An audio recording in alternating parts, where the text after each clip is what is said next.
Right, how are we doing everybody, and welcome to Russell Heritage Golf. Today we're talking about the golf swing in full. Right, now what happens on the channel is that normally I discuss a few patterns of movement over a couple of weeks really. So I break things down into exercises and try and explain things as best as I can. And then I normally conclude by putting it together in a full swing. So most recently when I did this, I talked very much about the hips and their role. Today, it's kind of a little bit of a blend of what I've been talking about more with the upper body and also the relationship of things like the hands and the arm and the club coming in towards the ball. We're then going to progress very quickly onto ball flights moving forward. So it's important that you can get these sort of feelings to give yourself the best chance of being able to hit the ball correctly and move correctly. Right, what we're going to talk about, I'm going to introduce a plane line, right? So I'm going to use a large cane here and just stick it in the ground roughly the same sort of angle as the kind of 9-iron-ish that I'm holding here. Just so you guys have some sort of visual understanding as to what it is I'm going on about throughout this lesson. Now, the first thing would be that you create your posture. I'm sure you're happy with this. The idea is that you just bend the hips down, right? You can see the way my pelvis goes back. It goes very downward facing. Then I introduce a little bit of knee flex. Really important thing to understand. The knee flex just helps you put pressure in the ground, which basically means you feel like you can move. Now, the first thing, this is really important, is the tilt. As you can see, the tilt basically is like this. It's almost like a rocking of the shoulders as I retain height, and I've done plenty of drills on that over this last week. As I start to do this movement, what would start to happen is that I would just create an element of hinge on the back of this wrist, and that would help me keep the club on plane as I start to create this tilt in motion, so I'd look like so. Now again, if you're a golfer whose club face looks more this way, then don't worry about it. If you're a little bit over here, don't worry about it. A little bit deeper, don't worry about it too much, to be honest with you. But in terms of what we're doing in that initial move, you do need to make sure that you are tilting those shoulders. That's important. Now, as we carry it on up, let's say we go up now towards a position of left arm horizontal, right? Now, what would have happened is a couple of things. You should now, potentially naturally, potentially not, depends on your golf swing, but you should be turning the pelvis in towards this leg. If you're not familiar on that term, it basically just means the backswing, you need to turn the pelvis into the leg and restrict the amount of rotation. What this does is it creates a load in the top of the hip area, and basically it means it stops you from doing things like this and sliding and all the rest of it. It's the correct sort of rotation of how the pelvis should move. Anyway, so then what would happen is that as we kind of start to go to this left arm horizontal position, like I just mentioned there, I'd be turning the pelvis in towards that leg. As I swing up, this is where there can be many differences, right, in terms of how the club looks. The only thing I would suggest is that if you've got this tilted movement down to a T in this first move, you will start to feel by the time you get to left arm horizontal, that from a face-on perspective, you should still feel very centered. And then also you should start to get an activation, technically in the oblique, so this sort of area here, but also you can feel it in your rib cage, you know. This rib cage should really be rising up as you start to swing back. If you don't have that, then again, you're going to be vulnerable of kind of drifting forward and getting stuck. Now, what would happen in terms of the differences would depend on your wrists, and it would depend on the amount of rotation. It would depend on your grip. You know, some golfers might have a stronger grip and you might have an element of extension which is created in the back of the wrist. Some golfers might create more wrist cock, so you look more this way. Some golfers might not. They might look slightly wider. Some golfers might be actively trying to keep width, so you look much wider at this point. The reason, it doesn't matter, right? Whatever you're choosing to do will work for you. It doesn't matter. But what does matter is, you know, understanding how the pelvis moves and understanding how your shoulders should be moving at this point, because if you get those wrong, then you are going to struggle.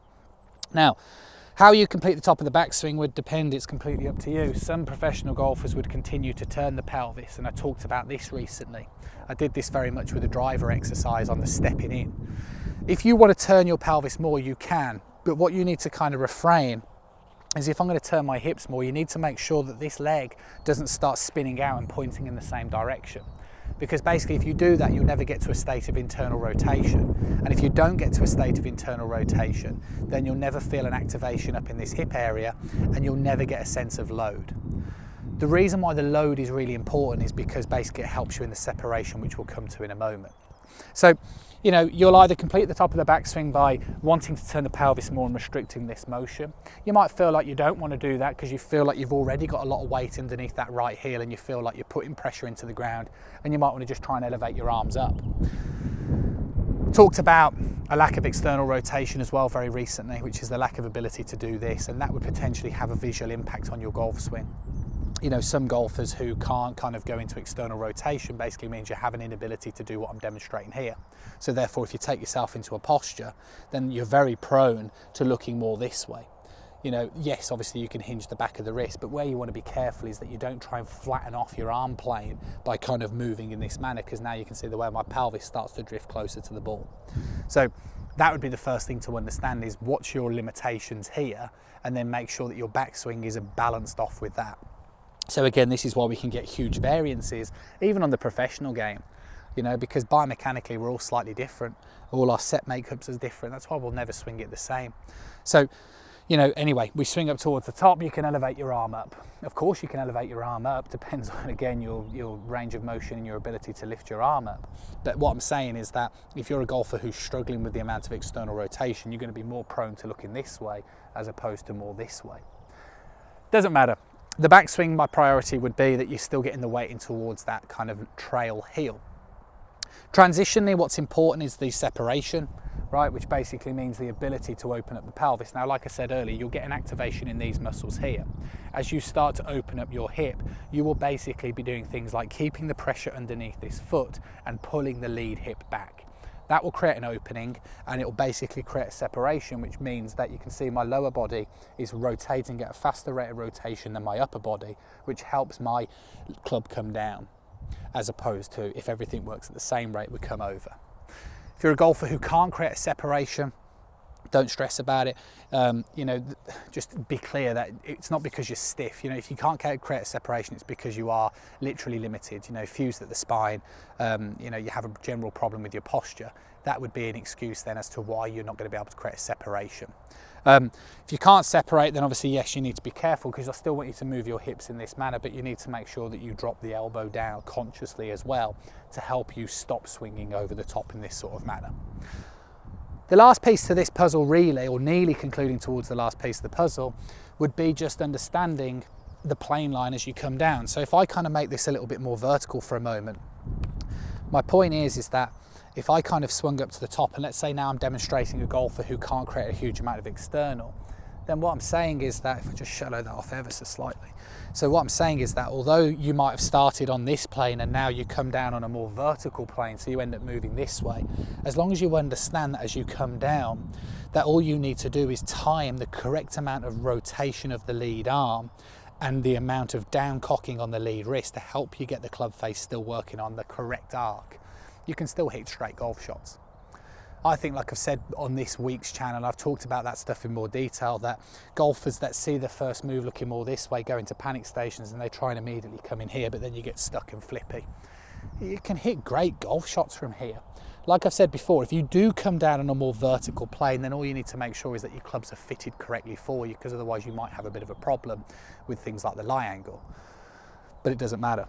Same again, if you're somebody who, you know, is very athletic, and you're somebody who can create a huge separation, and therefore that means that you have the ability to really open up your lower body, and the club starts to shallow. As you can see, the shaft is going shallower than the original plane angle.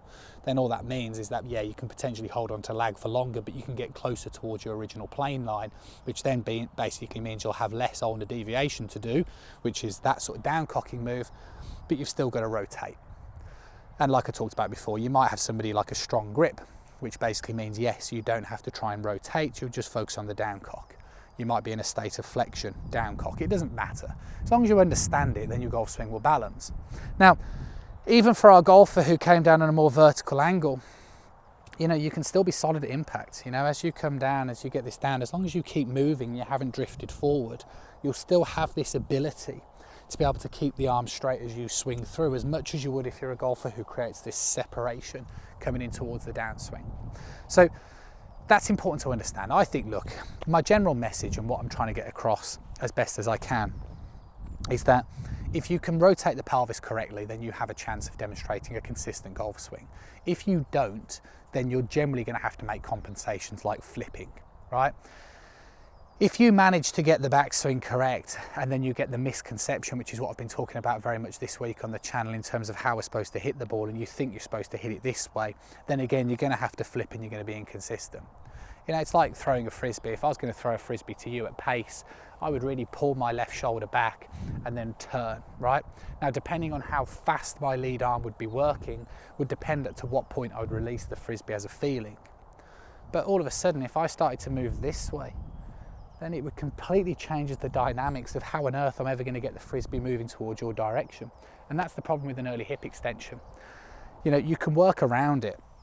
Of course you can, but my point is that if you have an early hip extension, you are going to be vulnerable, because the golf swing is quick. It's a very fast movement, and you know, the chance of you hitting repeatable golf shots is unlikely, which is why we see a very, very small nomination of tour professionals that have an element of early hip extension, are very small. And generally speaking, they are the ones that are potentially not the most accurate as well. Hopefully you enjoyed the video. What we've been talking about this week is very much the functionality of things like feelings and how the rib cage moves and the body moves, how to stay centered, reiterating many similar points that I've talked about before in the pelvis.